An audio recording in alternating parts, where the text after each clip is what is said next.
Welcome to Archery Talk 101 podcast, your guide to better archery skills. We'll bring you the latest tips, tricks, and expert advice, but that's not all. We'll also have interviews with top archers and industry professionals and reviews of the latest gear and equipment and much more. I believe I got it already. Oh, there it Hey, is. Got it. you heard of the YouTube channel QAP Outdoors? Well, we're going to find out what it is, and we're going to talk to the guy behind it. And my name is Roy Canterbury. I'm going to be your host at Arch Talk 101, and we have Quinton on the line. And let's get him introduced in and tell us something about yourself, Quinton. Yeah, I'm 29 years old and I live in northern New York, about 10 minutes from the Canadian border actually. So I'm about as far up there as you can get. And I have a wife and I got two boys. One is 5 and one is only a year and a half.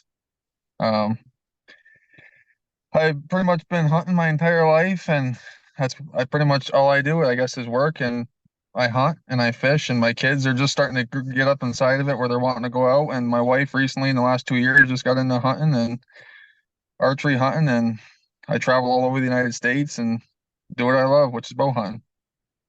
Sounds good. So um, I know we kind of talked a little bit about your website. Let's go ahead and bring that up so we can kind of let everybody know what's going on with your website here, or not your website, but YouTube channel. Yep. So our listeners, we should be able to see your YouTube channel. And if you're watching this or anything, well, go out and subscribe. Go and hit that subscribe button and then hit on that all. So we're going to be notified anytime you put out a new video. So everybody's go out and do that. Let's help build his channel back up. So tell us a little something about why you have a channel that's just starting out like this. Okay, so about so I'm a part of a couple different organizations, hunting organizations, and I was in a company called Stay Invisible, which was a scent elimination company. They sold minerals and stuff like that, and that was quite a few years ago. And I ended up meeting ended up being a good friend of mine named Adam, and he was actually a West Virginia boy, and he had a deer farm in West Virginia. And we got talking back and forth, and he enjoyed hunting just as much as I did. And he was talking to me one day, and he said, um, we should travel and we should hunt, and we should start a YouTube channel and record it all. I said, yeah, that sounds good, I guess, in hindsight. But doing it is another story. And um, well, so I ended up going to Ohio one year to hunt public land like I usually do. And lo and behold, he told me he was going to show up, and he ended up walking through the door at the lodge that we were staying at, and he hunted with me for the weekend. And ever since then, we hunted together all over the United States pretty much. And eventually we had our enough followers on Facebook and stuff where we decided we were going to open up a YouTube channel to post our videos that we had filmed on there. And we had probably close to 30 or 40 good videos on there actually. And then YouTube decided they wanted to demonetize us and delete our YouTube channel because it didn't go with their rules. I guess there was too much blood in it. And so yeah, here we are at square one again with a brand new page with only one short little video on it. But uh, in the meantime, my buddy that I was talking about that used to hunt with me, he actually ended up passing away last year in June. And so a lot of the stuff that he had that was recorded, he had a lot of the stuff already on his cameras and saved into his files and stuff that we had up on our other channel. So it's becoming a process now to get all that old footage back so I can edit it all and have it so it's safe to be on YouTube without getting thrown in jail. Um, but yeah, I mean, QAP Outdoors is just we both love being outdoors, loved hunting, loved fishing. He had kids, I had kids. He had a deer farm, and we did everything outdoors. And QAP Outdoors is not really just about hunting, it's about everything outdoor related. We had just other videos besides hunting on there, fishing videos, just outdoors videos, camping, stuff like that. Um, but now I'm on my own, so Yeah, let's see what we can do about getting it back up there as you get more videos out. It'd be really cool to see some of those old videos and yeah, I know editing videos is not an easy task. Um, I edit a lot of my videos for YouTube, my YouTube channel. I have Learn to Fix It Yourself. It's my channel. I do all kinds of different stuff in it. And the only videos I don't edit are these podcasts. I just Right. upload them like they go. I put a thumbnail at the beginning and the splash screens at the end. And other than that, I don't edit them unless I make a mistake and hit the stop recording, have to restart. Then I have to merge them back together. But other than that, I don't edit these. I edit everything else. And it's not an easy task. As you probably know, an hour video might take you an hour and a half to 2 hours to edit it. Right. There's some videos that have taken 4 or 5 hours to edit, depending on how much you have to edit out of a video is almost harder because you have to have a filler for that spot that you got rid of. So some videos could take between 4 and 5 hours to edit depending how long they are. Yeah, I had one that I was working on a project and I just kind of let the camera go. I use my phone for most of my videos except for the podcast because I'm sitting here at my desk. I get to use my nice camera and sit down and but I use my phone for everything else and I just let it run. And I'm editing out a lot of stuff. I had a video that was about 2.5 hours long. It took me about 4 hours to edit it and end up like a 45-minute video. Right. So there's a lot going on in trying to film. And I started during this hunting season here in Nebraska. We had rifle last weekend and ends today, and I took my camera and I set up on a tripod, so I'm trying to record different things. And this morning I don't have a real good area, and what this one doe come in, so I hurried up and turned the camera on and getting the rifle ready to go, and didn't come over. Next thing it runs off, and three more deer come running through the field, and you know, Oh yeah. I wanted to get it on camera, and that's something about trying to video, and I can see archery is going to be even more difficult to Yes. video because by the time you see him coming in, lots of times you don't see him very far away, so you got to have your camera ready to go, and or have somebody else running the camera. Right. Well, normally I mean, like you said, because normally if you're archery hunting, you're hunting pretty close quarters unless you're hunting in a wide open field, which a lot of guys at this time of year during the rut and stuff usually probably aren't hunting in fields. They're hunting more funnels and rut funnels and stuff like that. So everything is so fast paced that I mean, it could be like that, and all of a sudden there's a deer 10 yards from you, and it's very so to the guys that have big YouTube channels and make videos all together that can still film themselves archery hunting, and my hat is off to them because it's a task to be able to accomplish something like that. Yeah. And where I seen this deer come through, run right past the ladder stand we have set up for archery. But it was on the other side the fence where we don't have permission to hunt. But that by the time it come in and it got to there, because it was kind of running in, you wouldn't have had much time. You wouldn't have any time to turn a camera on because I seen it come running all the way through the field, and I just caught it just when it stopped. That's by the time it took me to get the camera on. And then I'm watching it run off, and I didn't actually see it run off. I seen a white tail, but on the camera I could see, and then three more deer come running through, and I tried to zoom in. And of course, the camera's doing one of these in and out motions, trying to Yeah. focus because there's some grass in front of the camera that I probably should have knocked down because it didn't know what to focus on. Right. I can say I've had a lot more opportunities where I've shot deer that I should have videotaped that I didn't than there has been that I videoed, because when you're hunting, I'm a hunter first, and I like to film it second. So if I'm gonna miss out on an opportunity of a buck of a lifetime because I wanted to have a camera up, well, I'm gonna shoot that buck before I pull that video camera up. And I find myself doing that a lot.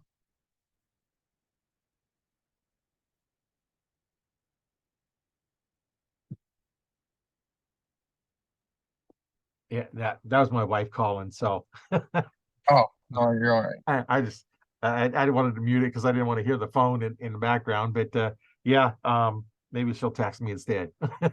But yeah, Yeah. it's kind of interesting, and there's a lot of cool videos I can put out. On one of my trail cameras, I caught over multiple images, two small bucks that kept walking through all the time, and they kind of played it sparring. They weren't really they kind of somewhat sparred, and then they kind of walked off together, and so I put them all together as one video. And for some reason I used DaVinci Resolve, and for some reason it would not read the AVA AVI file that the trail cameras put out. So I said, okay, so I got a program I run sometimes that, it's called Free Convert, that will convert them to different formats. So I couldn't play it on the MP player. I converted it to MP4, still couldn't do it. And then come to find out, there's actual Windows features that allows you to change it. And it worked. So I can merge them all together and have the different multiple sections where these two bucks are kind of sparring and they just kind of walk off and, what chance do you have of seeing that? And of course, where they're coming through in that area, it's midnight, anywhere from 11 to 1 o'clock in the morning when they come through. So there's not a chance to shoot them down there. And Right. do kind of once in a while, we'll kind something during the day, but turkeys, quails. See, I obviously have a video camera that I use also, but I last year I'm hooked up with Tacticam, and they're action cameras, and Yeah, I got one of the cameras that mounts on the stabilizer, the new 6.0 camera that they have. So it's got a screen on top that you can actually see what you're recording while you're recording it. And I have that mounted to my stabilizer, and I've shot multiple deer with it on my stabilizer and got the shot. But it's pretty easy, especially if you're self-filming and you just basically want to get the shot on film, you know. And you could record the deer running away also after you shot them. But I have this habit that just keeps coming back. So as somebody that shoots bow, you usually you shoot your bow, and then you naturally let gravity take your bow and kind of tip it forward and cant it forward right. out of your hand. Well, the camera's attached to it, so I shoot a deer and I do that, and then the rest of my video is the camera pointed at the ground, and you can just hear something running. So I have to get used to holding my bow up and pointing it towards where the deer is, but that's not natural, to me to Right. do that. Yeah, it's kind of like me. If I don't have a sling on it, if I shot my bow and without a sling, it'd be on the ground because I don't hang on to them. Right, The sling's there to keep them falling. That's all the sling does is so I don't have to hang on to it. And yeah, right. it'd be something that I'd have trouble with too as well. You know, maybe mount it to your hat or something. Right. They have a whole bunch of different mounts that you can get for them to go different places, but I just think it's the most convenient to be on the stabilizer because, like you said earlier, the spare of the moment thing, the deer comes in out of nowhere. At least you just got to click one button and it Yeah, starts recording automatically. So it's quick and easy. yeah, have that button on your grip or something, and you can just reach your finger up and touch it and go. Right. And it's a good video. I mean, it takes 4K video or 5K Oh, video on it too. well, that's good So quality camera then. yeah, they're a very nice camera. Yeah, we looked at some digital cameras, and to get the features that my phone will do, you're spending thousands of dollars for them. And we wanted to get another camera so we could take some besides with the phone, and they're still $500-600 for a decent one. And Yeah. come to find out, with the one we got, you only 30 minutes as long as you can video. Well, when you're videoing a project that you're doing, sometimes it might be an hour, 2 hours long. And it's like, why does it keep stopping and then taking the pictures? Like, then we found out it's like, oh, 30 minutes is all I can do. So every 30 minutes, you got to restart the video. Right. But which, Yeah. now we know it. We know that, okay, let's use that as a secondary video. And except my battery, Yeah. my phone don't last very good. So, See, what I found with video cameras is so if you want to buy a good camera, so what you're getting for the extra money that you're spending, so you can get a lot of different cameras for cheap that take 4K video, right. but it's how good of a quality video they take while you're zooming in to what you're wanting to look at. So there's a lot of cameras that will take a video at 10 yards away that looks good. But say you're like in Nebraska, I don't know what area you live in Nebraska, but like the Sandhill area of Nebraska where it's flat or not flat, Yeah. it's rolling hills though. And there's, if you want to look at a muley buck or a whitetail buck, that's 200 yards away on a hillside. Well, if you get a cheap camera that says it's 4K, well, once you start zooming into 10 times zoom, it's going to get very, very blurry. So when you spend that extra $600 to $700 on a camera, what you're getting is 4K at any distance. Yeah. You know, me myself, I don't have a $5,000 camera. My buddy Adam, he had one, a Canon that was very nice camera. And it was expensive, but um, his family obviously took the camera for sentimental reasons or Right. whatever because of all the stuff he had on it. But I just couldn't bring myself to spend $5,000 on a camera to video, you know, stuff like that at this point in time. Yeah, as you get going, get monetized and stuff like that, then that definitely will help out. Um, Yeah, but I was talking to a professional photographer, and she said her cell phone takes better pictures than her professional camera that she uses to take the professional pictures. But she said it doesn't look professional to use a cell phone to take the pictures. So she has to go with the less features, less quality, because you got to have a camera that looks like your professional photographer. Everybody right, has a cell phone. That's not a professional photographer. You got to have a regular camera. So she takes, but people that are helping her out, taking extra videos, they use their phones because it doesn't matter right, because she's the professional photographer, and that is what everybody's seeing is the pictures were taken there. Oh, it may be taken with a cell phone, but it's just kind of that thing. So yeah. They want you to look the part. yeah, Professional photographer, they want you to look like a professional photographer.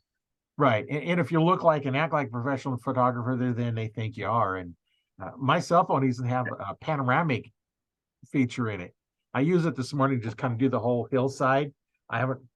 I was trying to playing around with it, trying to figure out. Okay, that's how you do it. You just kind of because I'd start it and then move it over and take a picture. And no, you start it as like a video, and then it saves it off as a picture. I'm kind of curious what it looks like now. I haven't looked at the camera yet, but Yeah, anytime, like when we just went to Ohio there, whenever I take a picture, they'd be, "Oh, Quentin, you better take a picture with your camera because yours look like professional pictures." So for some reason, when you take it, and like, dude, it's just portrait mode. I mean, you get close to somebody with a deer holding the deer up, you put it on portrait mode, and it blurs everything behind it, so it makes everything pop that's in front of you. yeah, So it looks higher definition really than it is because it blurs everything around it out.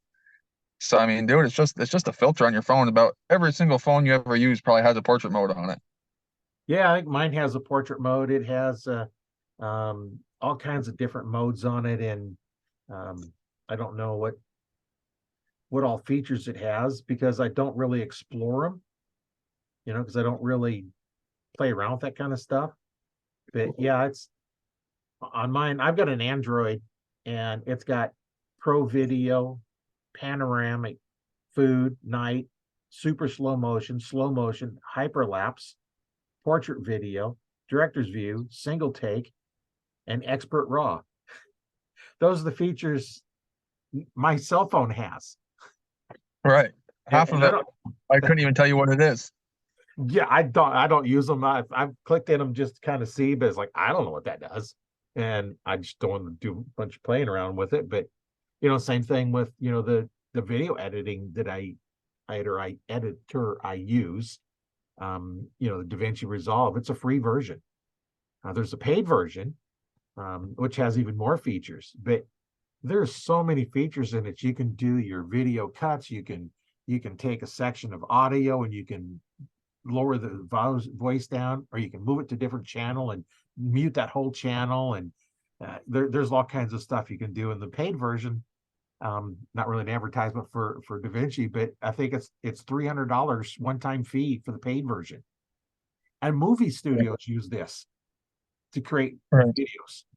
And I think with the paid version, you can put picture in picture and overlays or something. I'm not sure, but I'm going to get the paid version just so I can play with some of that stuff. After you create a whole bunch of videos, it's kind of nice to play different stuff. I used to just go through them and then use the little dithering between one and the next one, and now I've found there's features, like you can have like a barn door which slides open, or there's little X and fades or little swirls, and I'm just Right. playing around with different things depending on what's going on, and you can have them fade from the side or up the bottom and around like a clock, and all kinds of stuff, and it's just kind of fun to play with that kind of stuff. I don't do the same thing over and over. That's no fun. Right. Yeah. So, well, we kind of talked about videoing, but how did you get started in archery? Boy, it's been so long ago. I'm not really quite sure at this point. Well, I believe it all started. Of course, my father always archery hunted ever since I was born, pretty much. And he was always a very simplistic, Walmart Allen broadheads, Allen arrows from Walmart, and a $300 PSC Nova or whatever is what he Yeah. hunted with for years and years and years. And our good friend used to work at the I had like little kids bows and stuff like that. Nothing you would ever hunt with, but something to just shoot around. And I liked it, and I did it quite often. But our my father's friend worked at the landfill about an hour from here, and somebody threw a recurve away inside of the in the dump, and he brought it back and gave it to me, and it had a string on it. It was ready to shoot and everything. I don't see why anybody would ever throw it away, but it was a heavier poundage recurve for a younger kid. It was about 40 pounds, probably 45 pounds, which anybody that's shot a recurve knows. I mean, a lot of hunters are hunting with 45 to 50 pounds Right. for adults. And I shot the heck out of that thing. I mean, I could only pull it back about 6 inches, just enough to fling the arrows out of the front of it, but I shot it nonstop. And eventually my father knew that I took interest in archery hunting, obviously. So he bought me a little bit better hunting bow, and I shot my first deer and it was over. It was I said I love it. I love it so much that it's sad to say because I live in New York and a lot of our season is based on rifle because our season comes in October 25th for rifle and goes all the way until December 3rd here. And I kind of wish it was all archery. I just wish we only had maybe a week of rifle, you Well, you know. got, you got a real long one for rifle season up there. Yeah, well, and it starts the 25th, but our muzzleloader season goes the week before that also. So, but I just prefer to hunt with my bow. I love everything that there is about it. To me, it's the most rewarding to harvest a deer with a bow over a rifle. Not saying that rifle hunting is easier because there's definitely times where rifle hunting isn't easier than archery hunting because the deer are just less patternable usually in that time of the year, um, and stuff. But even when I go out of state, I would rather go out of state and archery hunt than to go take a rifle somewhere to shoot a deer. Yeah, I that's like the work that's involved in it that leads up to the rewarding part, which is harvesting the deer. yeah, that's I had one guy I was talking to, and he hunted quite a bit, and somebody asked him one time, "What's the difference between archery hunting and rifle hunting?" And his answer was the time you spend with the deer. The pre-hunt Right. is the same no matter what you're going to use, bow or gun or shotgun or whatever it is. And after you kill the deer or whatever animal you're hunting, it's the same amount of time. The only difference is, with a rifle, you go out there and you see it, you want it, you shoot it, you're done. It could be 100 yards away. You're done with your hunt, or 200 yards away, or even three. But with archery, yeah, you're not taking your shot yet. You got to get closer. So you might hunt a whole week to try and get to that animal. Where with the rifle, you could be done in opening morning. Right. Yeah, that's the rifle is it's one of them things where for me it feels like more if I'm rifle hunting, um, say I'm watching a specific deer and that's the one that I want to harvest that year. If I'm rifle hunting, I could be sitting in a hut that's 300 yards from where that is, from where he hangs out, where his home range is. And he could just pop out on the edge of the field one day and yep, there he is, and just shoot and be done with it. If granted you hit him or kill them, Right, and it could be over with. Well, there's a different element to archery hunting where you're not relying on him just making sure he comes out within 200 yards in an open cornfield or soybean field. You're in his element because you have to gain, you have to get into where he's living right. to be able Yeah, to harvest him with a bow. So there's almost like I said, it's more rewarding because you have to outsmart the deer to kill the deer. To harvest the deer, and it shows. I think it shows an extra level of respect almost for the animal that you're doing that extra. You know what I mean? That you have to put in that extra work to make it happen, opposed to just shooting them in the field at 200 yards. Not that I have anything against it, because I do rifle hunt. I'm going out tonight with my wife. We're going out to rifle hunt because she has a doe tag and a buck tag still. Um, but it's I don't know. It's just something that happens in New York State rifle season, and it's kind of hard for me to bow hunt on 200 acres with another guy and me when they're both rifle hunting the same stands I'm hunting, and me take a compound. yeah. Take the rifle. Right. Well, and like the way I've got my rifle set up, I'm within 3 inches of where my aim point is, clear out to 300 yards. At mine Right. said I sighted mine in at 26 yards, dead on, 3 shots, same hole. I got a not six. I shoot 180 grain SST, and my zero again is at 200 yards, an inch and something high at 100, and about 3.5 or 3.25 low at 300. So if it's within 300 yards, I just put the crossers where I want it to go. Um, Right. I think 100 yards is too long of a shot. I've had shots like I've passed up because like, oh, that's too far away. It's 100 yards. Right. You Because still I'm got so the used to being 10 to 20 yards away, and it just seems like a yeah. long ways. Well, because you've still got that archery mindset while you're trying to rifle hunt. Yeah. Well, and where I set But up this morning, um, my close shot that's actually right next to my ladder stand is about a 65-yard shot, and the far shot would be 100 yards. And right. you know, I basically would be shooting on it my ladder stand, but they're not going through there. It's one of those areas that nighttime shots. You're gonna be hunting all night long, to get them, and you can't do that. So I was kind of Right. mostly just sitting there to see, okay, is anything coming that we don't pick up on the cameras?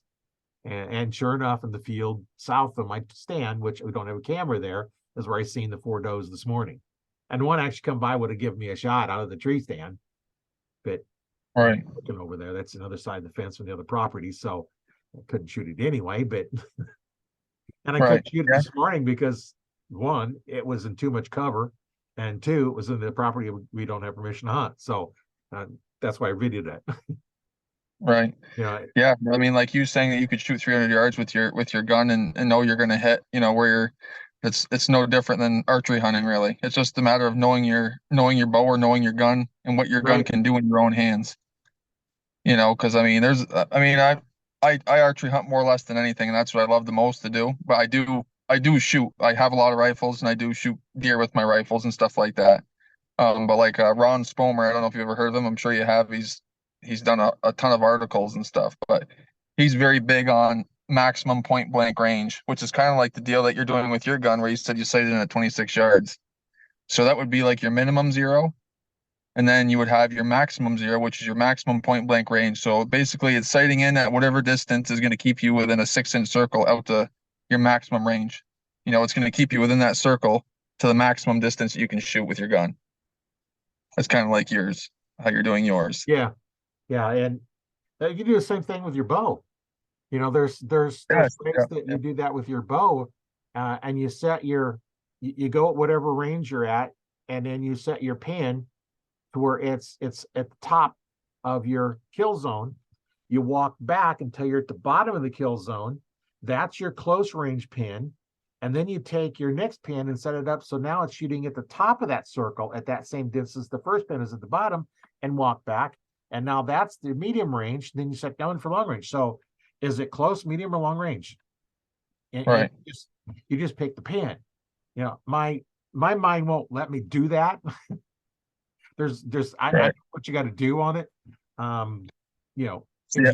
minds don't like to be a little consistent. So I might set exactly 20, 30, 40, and 50. And I got 5 at 20, 30, 40, 50, and 60. And now I know here's my 20, here's my 30. And I looked on deer, and if I can put all three pins on it, any one of them are going to be fine because it's all within the kill zone. Uh, Right. and then if I can't get them on there, I know it's a little further, and I can use that as kind of as a range finder as long as I'm on the flat ground. Once you start getting elevated, all that's off because the deer looks smaller than what it really is. Right. Yeah. See, the maximum and minimum point blank for the pins, it almost reminds me of the concept of kind of how the Easy V site works. Right. I don't use one specific. I don't use one myself, but I understand the mathematics behind it and how you do that. It's almost like you're saying you're range finding, but with your gap inside of your sight housing to Right. tell you how far away and where to use to be able to shoot that distance. Is but yeah, I don't shoot when I prefer my. Oh, you're muted. But Yeah. Yeah. I actually had him on the podcast. I'm talking about the EZV site. It was kind of interesting, the story behind it and how we come up with it. And I remember way back when there's a little bracket you could get on the side of your bow, and you would line it up basically the same concept, easy V sight, but it was just a little bracket, and you kind of put between the belly and the back, and that kind of tell you where it was, because it was, there was kind of shaped like a cone, and you're 20, 30 as it got wider and wider, the longer Right. distance, or the other way around. But here's your Right. gap, and you kind of line them up. Um, Right.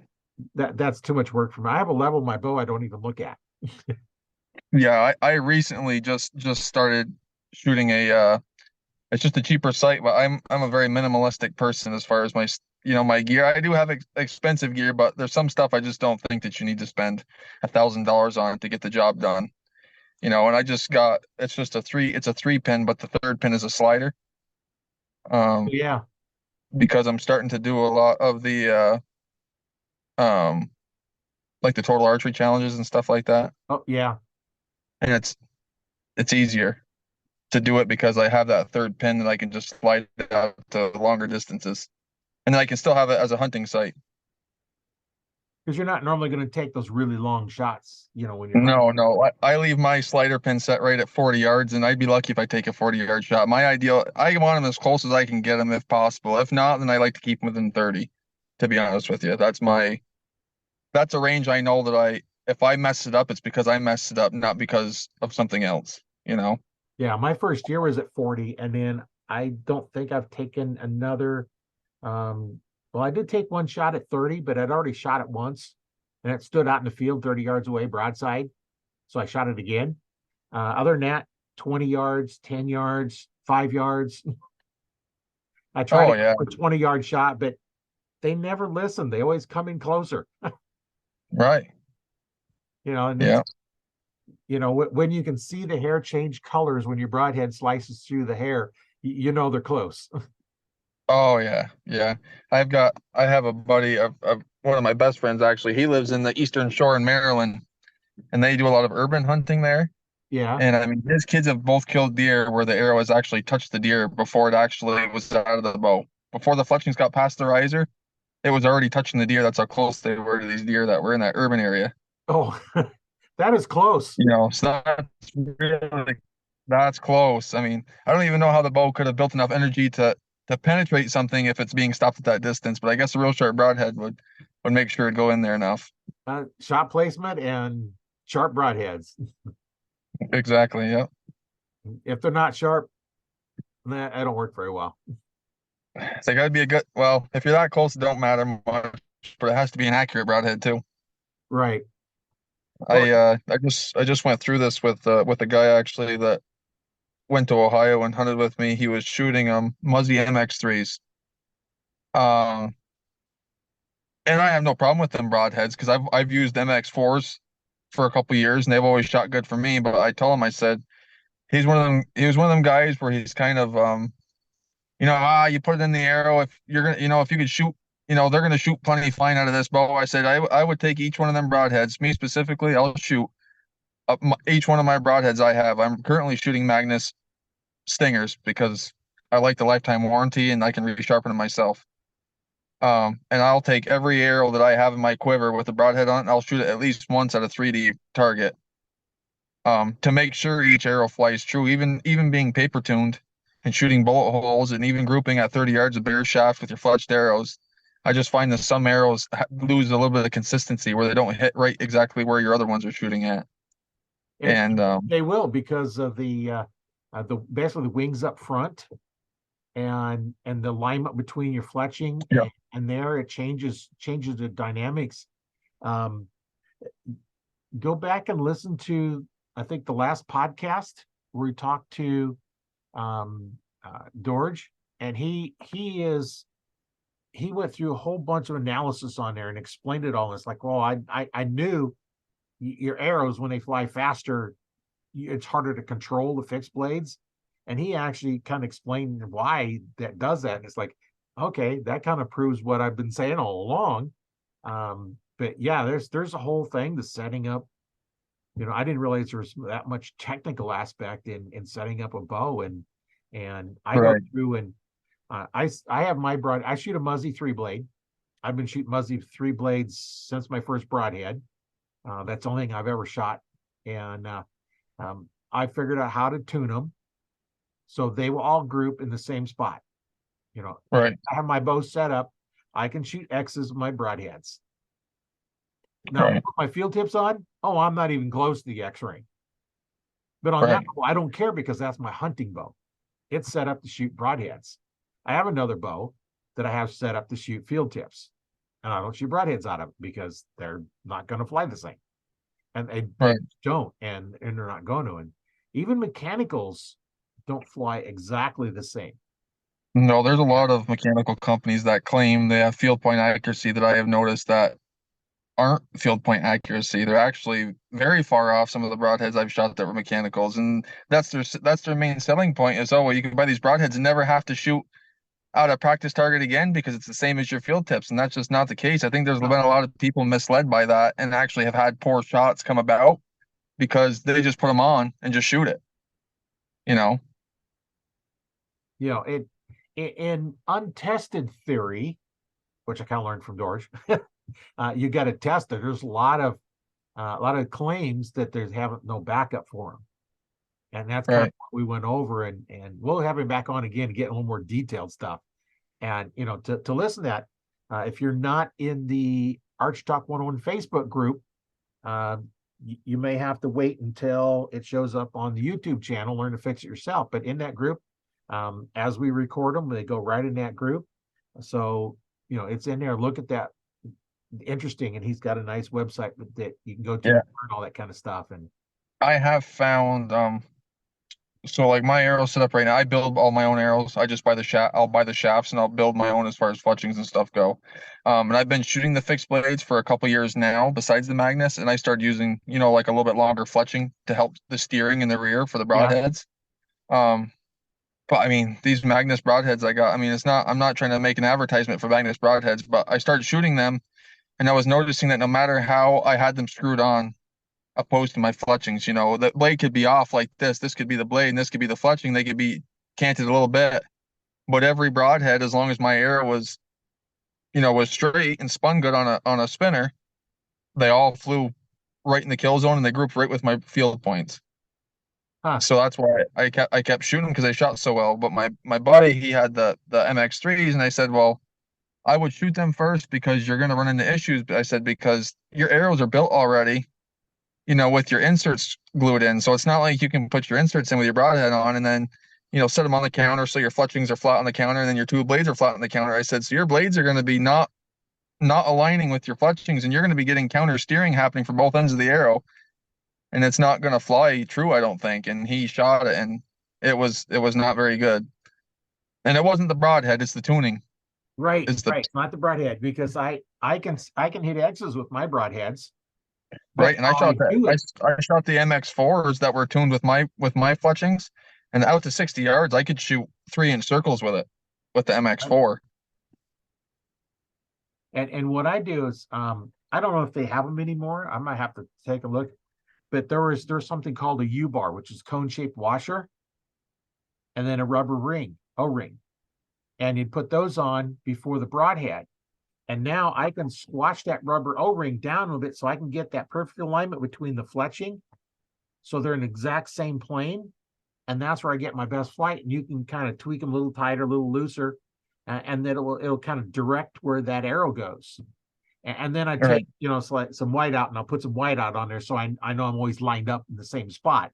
If they get loose, I can always put them back in that same spot. But other than that, you've got to tune them. And when we had aluminum arrows, I do is heat it up and twist them. And that's what I used to do with aluminum arrows because you just use hot melt glue. You'd warm them up, just make sure you don't get too hot and change the temperature of your aluminum, but warm it up, and then you could tweak them and get them lined up. And if you didn't, you couldn't back it out because the broadhead loosened up, so you had to kind of turn it to the next vein, the next blade. But you could tune them not with carbons because they're glued in generally with like a CA glue or epoxy. Now, Right. once you shoot them though, and they're not lined up, now you're done. Yeah, that's like the Zwickies. I've shot the Zwickies and the like the Bear Razor heads and stuff like that. They have the adapter piece like you're saying, so they're hot glued onto the insert or to the adapter. So those you could play with a lot easier because you could just heat them up. You could turn your broadhead slightly to get it to Yeah, fly true with each arrow. But like these modern broadheads, it's more of a challenge now than it ever was to do it, unless you're gonna put your inserts on your broadhead or put your broadhead in your insert and then align it that way after you put a little dab of glue on it and line it up real quick on the so it's flat and straight. But even then, it takes some tweaking, so every one's not going to be exact. no, that's where that little washer and the O-ring comes in. Now you can squish it down and make it a little bit tighter, and you just got to be careful putting it in your quiver so you don't twist them. Once you shoot them, they're going to do something different anyway because they're spinning. And Right. you know, The my buddy in Maryland I was talking about, he actually still to this day he shoots an 80 pound. Um, it's a Ted Nugent Safari Gonzo bow. oh I yeah, don't know. He still shoots that till this day left-handed. He shoots old aluminum arrows with feather fletchings, and Zwicky broadheads. And I mean, I don't know what it is about them old bows, but man, he could put any broadhead he wanted on there, and that sucker would fly and hit the kill zone. And I don't know if it's a matter of a lot of the older ones, of course, were like they didn't really have dual cams, so there was a lot less tuning and error right. in your timing back then. So I mean, there's not much that you had to do to adjust. Well, you get these bows now that are all dual cams and stuff like that. Well, now you got timing, and you got there's so many variables that goes into making an accurate bow these days if you want to shoot a good fixed blade broadhead.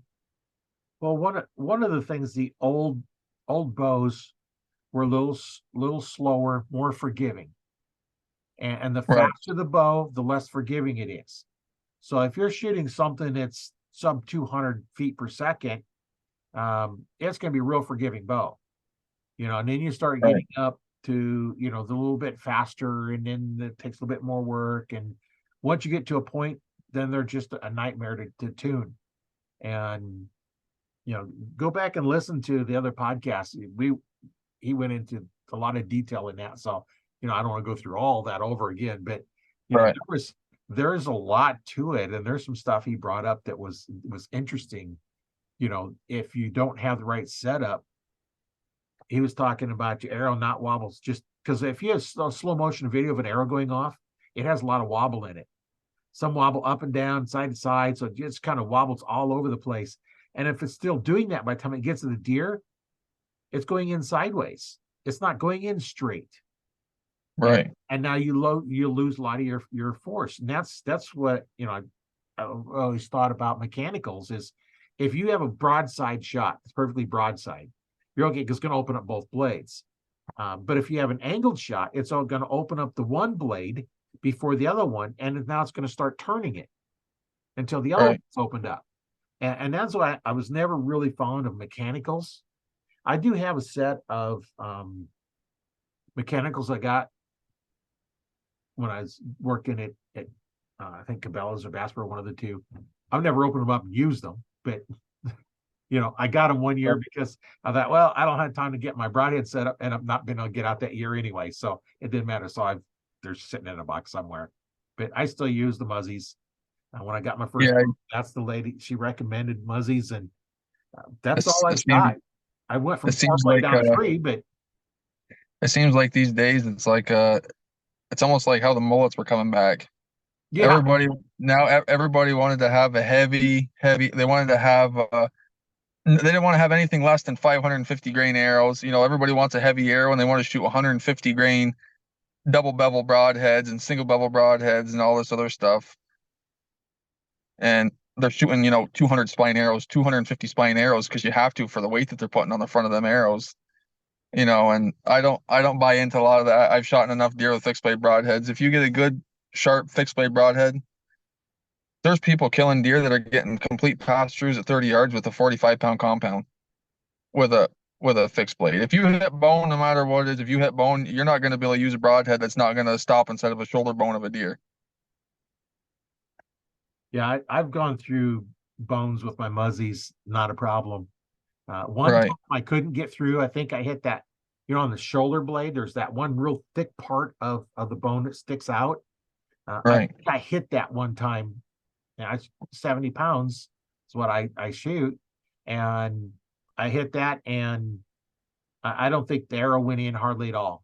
And every other time, it's I go through hit bones and still pass through, and no Right. Like problem with like that. a like scapula.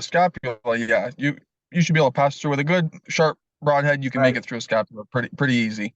I'm saying like as far Many as like times. leg bone, like a leg bone that's that big around, you're gonna have you. That's why rifles go through them and don't go all the way through a deer when they hit one of them bones. They're just so tough, especially when they're in a live deer. It's different when they're old and dried.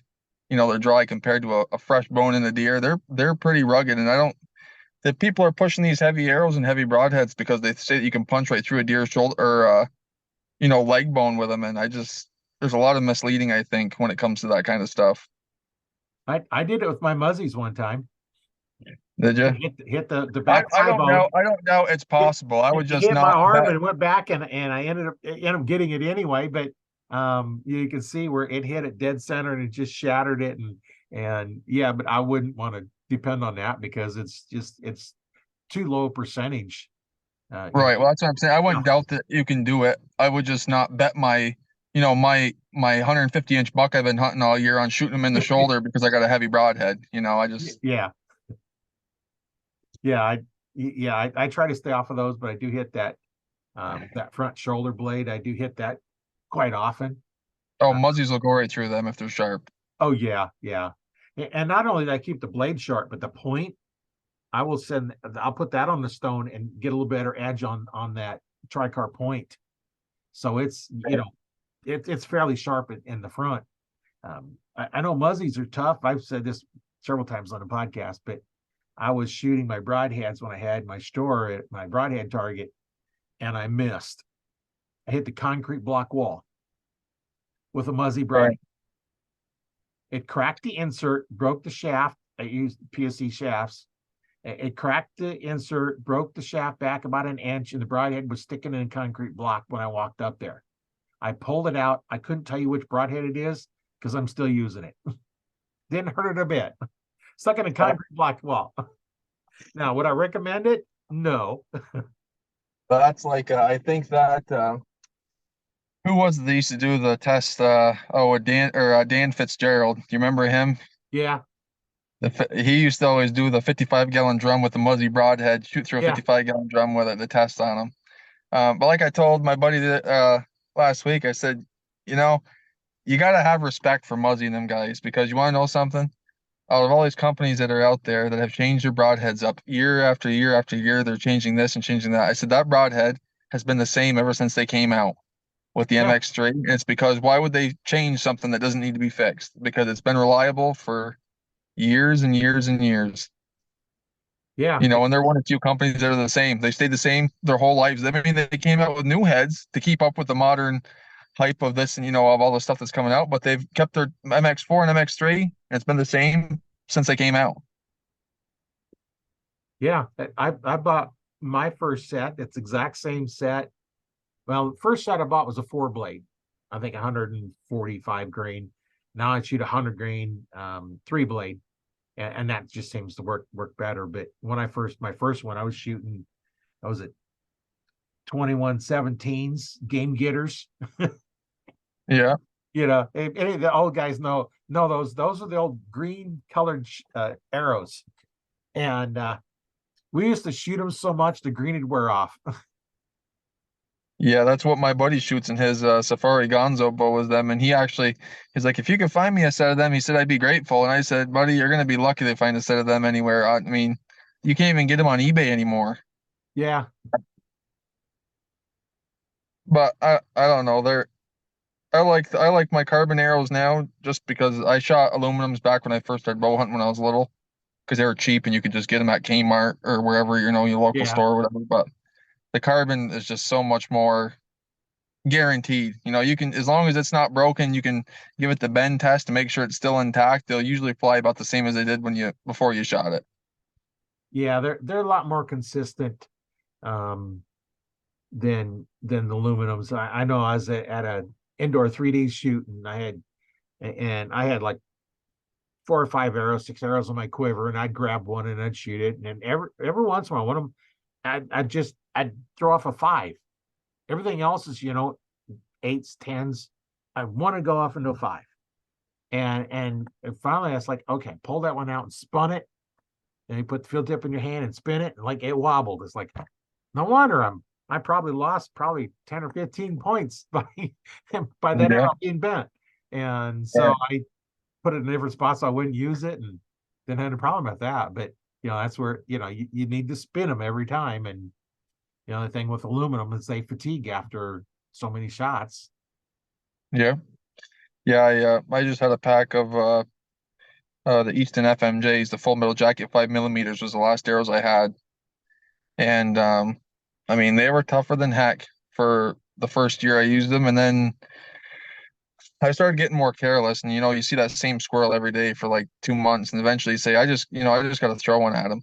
So then you shoot your arrow, your hunting arrow at a squirrel, and it looks straight until you shoot it again, and it shoots like 6 inches to the right of all your other arrows. And I ended up, because it's aluminum over carbon, and believe it or not, they can bend, because I was taking the shaft and I was putting it on the edge of a door frame that I knew was straight, or on a straight level.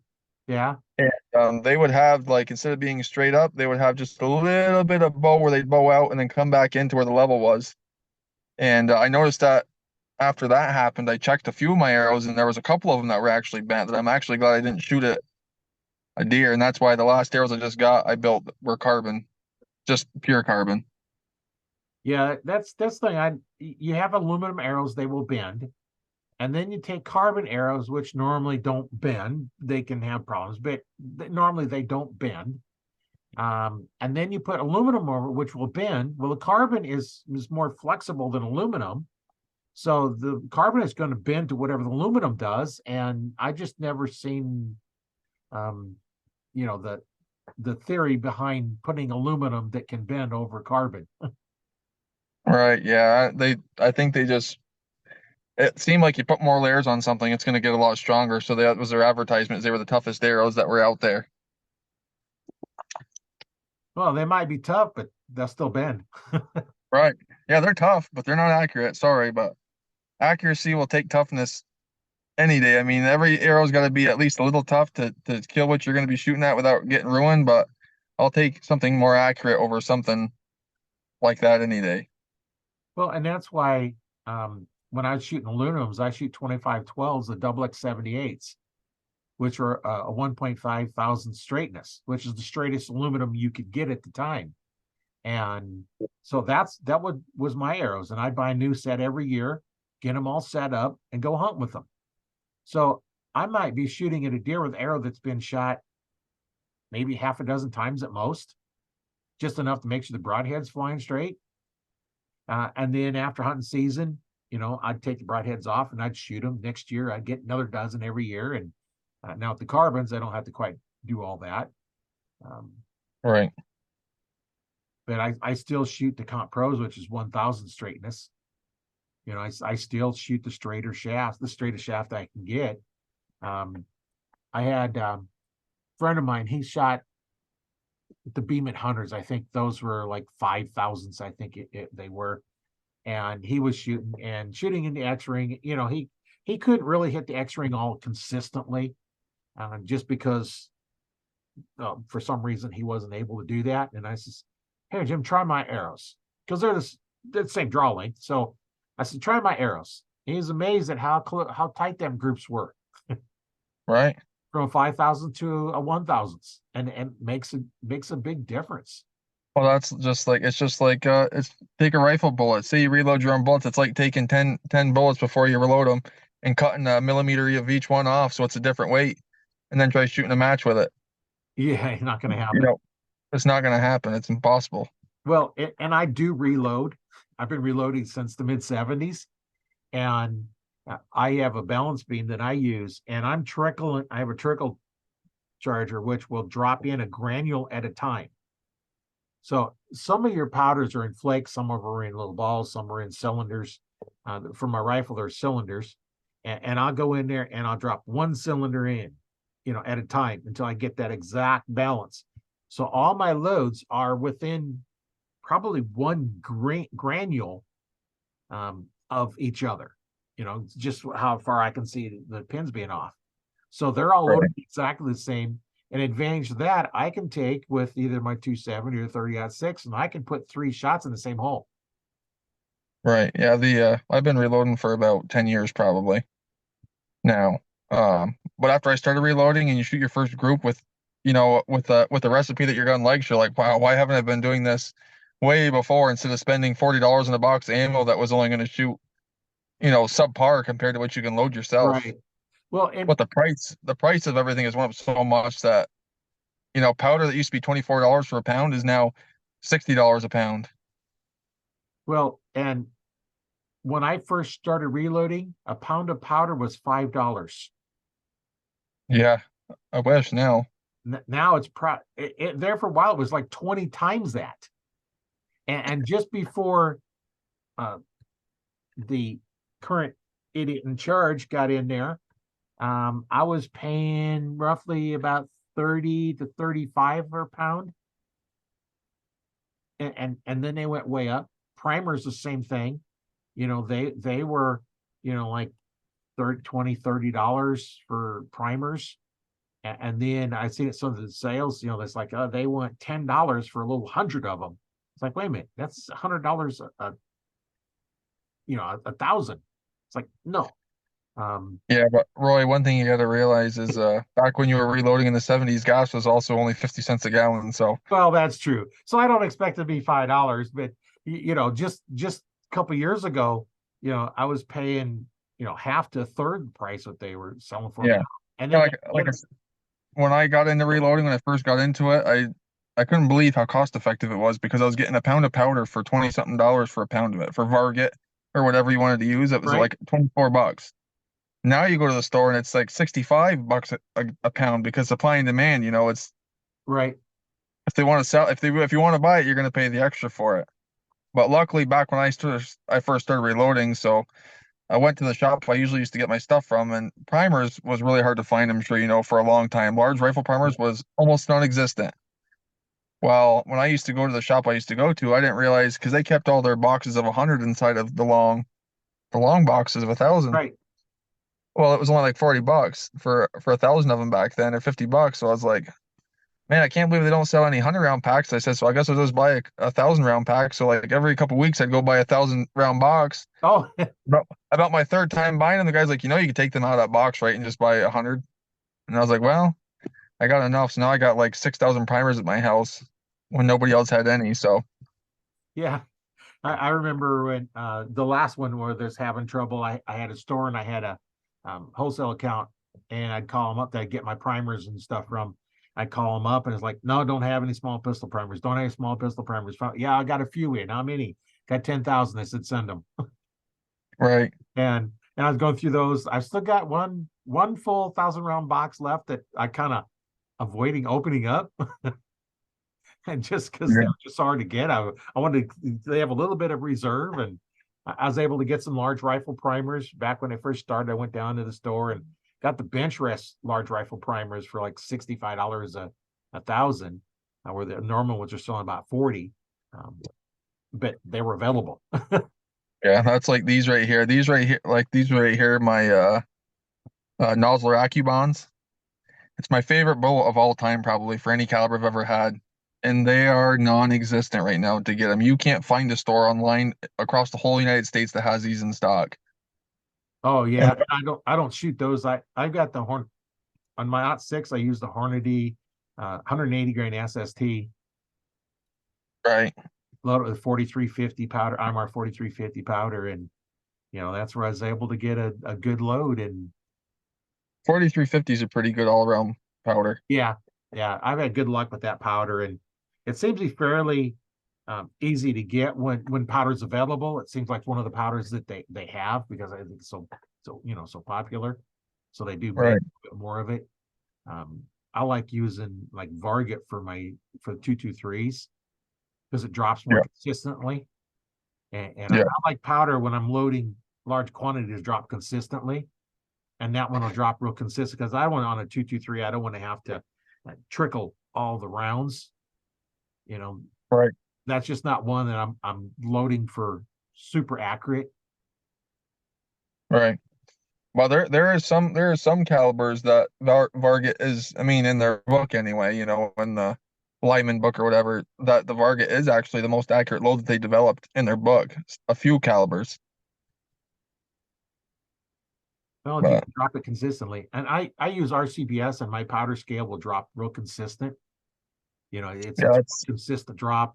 Um, yeah, I got the I, RCBS auto scale that pushes all out, but it's uh, I don't think I've ever had it go off once where it wasn't right exactly on the charge. To be honest with you, I don't think. yeah. Well, and like I said earlier, I trickle mine to being exact. I use the balance beam, and those, you know, if you're using a digital scale, you know, what's the accuracy of digital scale? Plus or minus half the least significant digit.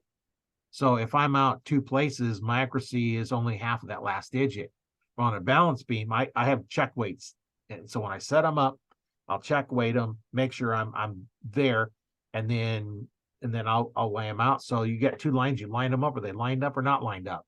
And then you can drop in them one at a time and get them, you know, exact. And you know that's how I was able to put three shots in the same hole. And I've done that with my arrows one time when I had aluminum. I took and I fletched the arrows and I weighed them with no insert, no tip on it, and I wrote on it what the weight was, and they were all a little bit different. So then I took all my tips because when I had to store, I'd buy them in 100 bags, and I could weigh all my tips. And 100 grain is between 95 and 105. That's roughly what you're going to get in a big bag of 100. Now they should be closer than that when you're buying a little bag of a dozen.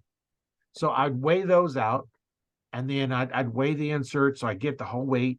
I'm filing the back of some of my inserts because on the back of the aluminum inserts, there's always a piece in the back that kind of sticks out. So I'd file them on. So I got my whole dozen arrows within a half a grain of each other. I did it once. I wasn't about to do it again. Way too much work for hunting ranges. You never see the difference. Yeah. Yeah. That's like that one, unless you're real picky, that one granular powder with in a hunting scenario out to 200 yards is probably not going to make much difference because then you got human error and you'll never know if it was right on or not. Yeah, that's what last time before the rifle season started, I went to the range and was shooting. It's like, okay, I had it on a bag. I should be able to get these in the same hole, but I was shaking just enough that it couldn't do it. And I could see in my scope because I, 26 yards with a 16 power scope on my rifle, I can see my heartbeat in the scope. Right. I'm seeing the heartbeat move. So now Yeah. it's like, okay, you got a time between your heartbeats, and they talk about that, and you're shooting between your heartbeats. You got to slow them down enough between your heartbeat because it will move.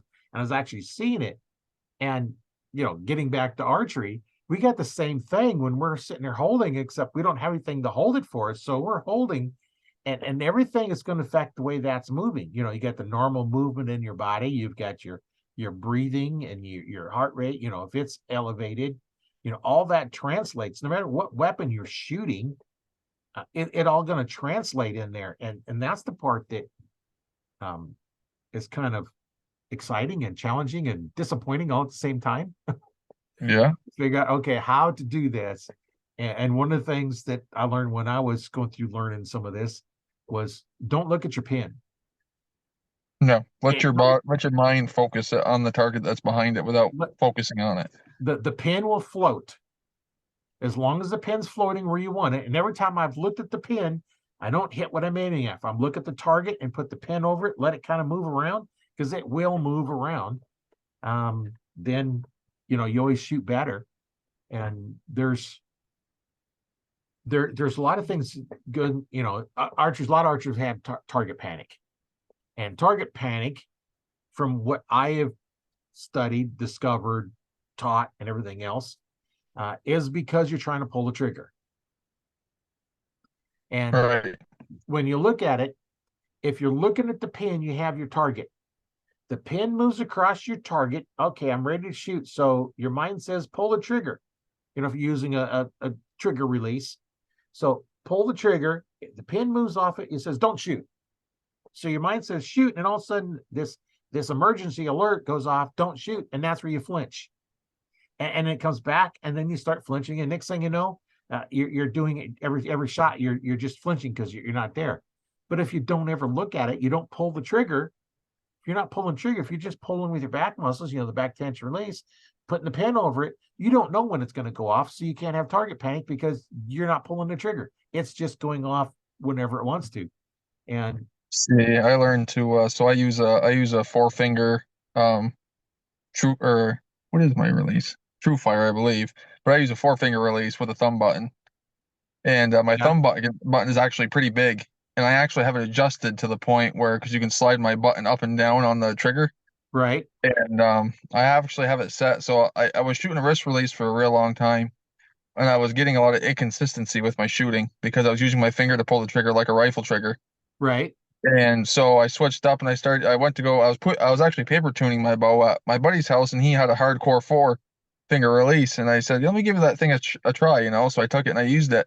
And I noticed with when I'm anchored in my back wall with the four finger release, instead of having all that movement in my wrist while it's moving around like this in front of my face, right. all that tension right here in my wrist, and my wrist can be a lot more rock sturdy when I'm at my back wall. And I've actually gotten to the point now where I can keep my thumb in one spot and I can actually pull my pinky back, and my trigger is set kind of like a hair trigger. So as soon as it puts tension on it hits the tip of my thumb, the bow goes off. It almost surprises you, which is kind of what you want Good. anyway. Yeah, You don't want to know what's going to go off. yeah. I do mine slightly different. Where you have it on the end of your thumb, I have my trigger. I took that knob off mine. I got a Carter chocolate addiction, and Yeah, I don't have the knob on there at all because I don't need it. It's in the way. I put it back in where your index finger and your thumb meet. There's a little pocket back in there. That's where I put it. So my hand can be completely relaxed around the release. And as I pull through, it will go off. And I don't have to, I'm not using the thumb. And actually, I can take my thumb on the part, there's a little aluminum piece. I can actually put pressure on that. I can put quite a bit of pressure on that release and it won't go off. Now, if I make a fist, it'll go off. But I got a little pressure on there and that kind of locks it in and goes back. I have my trigger set as hard as it will go. I put the toughest spring in it that Carter puts out because I don't right. want hair trigger. I want to have some pressure on it. My son's got one that has a little light trigger on it. I can't shoot it. As soon as I put my hand on it, it goes off. So I like Right. a little bit harder trigger. And same thing when I'm using my wrist strap. I have a Scott that has just a little hook on it. They use when it gets cold because I don't want to put cold aluminum in my hand. Right. Here in Nebraska, it gets pretty cold.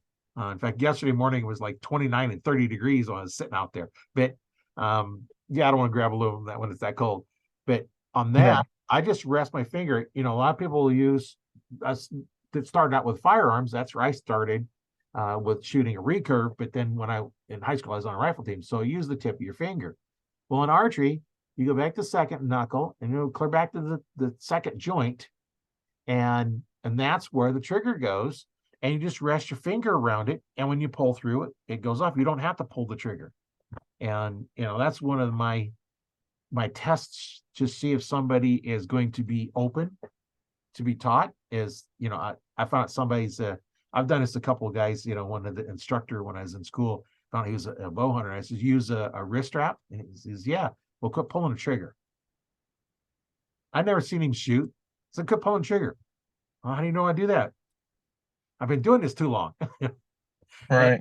and when you pull the trigger, when you think about it, everybody is listening. If you're not driving, take and like you're shooting your bow, aim at something, concentrate on a little bitty spot, focus on it like nothing else.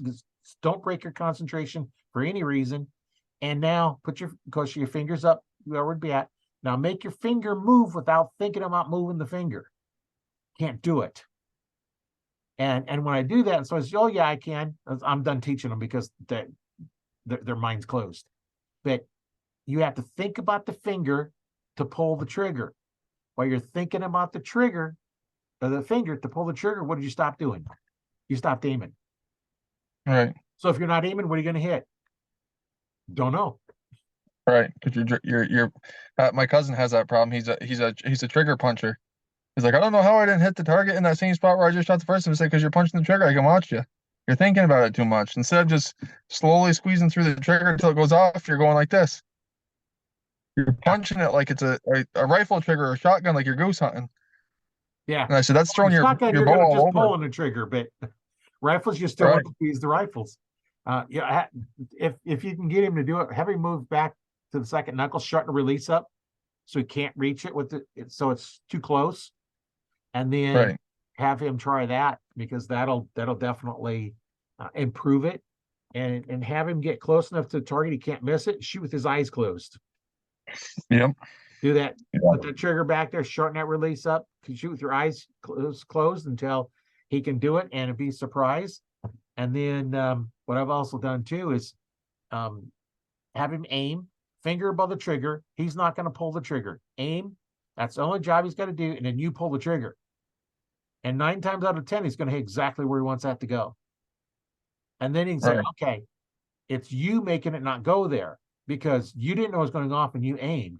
So now how do we get to where you don't know when it's going off? And that's by moving to that second knuckle back from the tip and pulling through using the back muscles. Right. I like to explain it's like, okay, you're trying to hold a pencil with your shoulder blades, because that forces you to pull them back. I'm trying to hold the pencil with it, or your hand, or you put your Right. hand there, and it's okay, squeeze on my hand, and there's all kinds of little tricks you can do to, Oh if they're yeah. open. If they're not open to learn, then it's like, too bad, dude. They're on their own. You're not going to hit anything.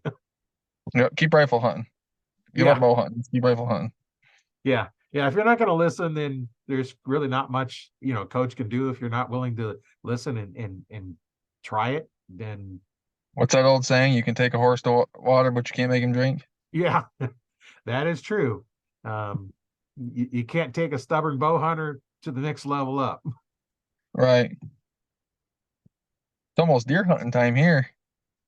Yeah, almost. Yeah, you said you were what, in Ohio? No, I'm in New York, so Oh, I'm oh, an hour ahead of you right now, so it's 2:20 here. oh, yeah, yeah. You were hunting. Where were you just hunting at? Ohio. Oh, Ohio. Okay. I know you're Yeah. in New York. I just thought you were still in Ohio hunting. No. Oh, you're back. Okay. I'm in my truck. This is the only place I could have some peace and quiet without my kids bothering me. Oh, yeah. Yeah. So you're gonna go back. You're gonna go out here pretty soon. Go hunt tonight, aren't you? Yeah, my wife just come to my truck window and said, "When are we going hunting?" But I just recently just looked out the window and we're getting you Oh, probably get can't see it, snow. but Yeah, I can see the snow. yeah, it's been about in the 30s here for like the last week, so Well, you'll have to let us know how you did. yeah, I don't know. She has a doe tag and a rifle tag left, or a doe tag and a buck tag left, so I don't think she's gonna be too picky. No, shoot either one. It's meat in the freezer. Shoot both of them if they come out. We gotta we Yep, gotta get some burger in the freezer. yep, yep. Well, I'm gonna let you go so you can get ready, and don't get out there too late. And Yeah, yeah, I enjoyed the talk. yeah, it's been fun. I always like talking to archers all over the world, and they all have different stories, and it's cool. We get to talk about uh, archery, guns, Sometimes even everything other else. stuff.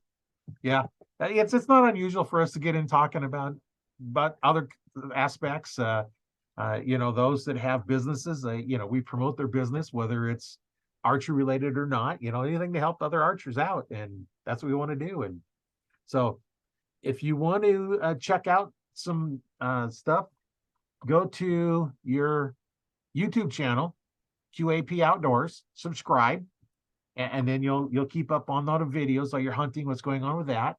If you want to look at the podcast, you can want to watch the podcast. You can either watch it on my YouTube channel, Learn to Fix It Yourself, or in the Arch Talk 101 Facebook group. If you want to listen to the podcast, it's available on Spotify, as well as you can go out to Audible and listen to it free out there. So that's how you can get a hold of or watch this.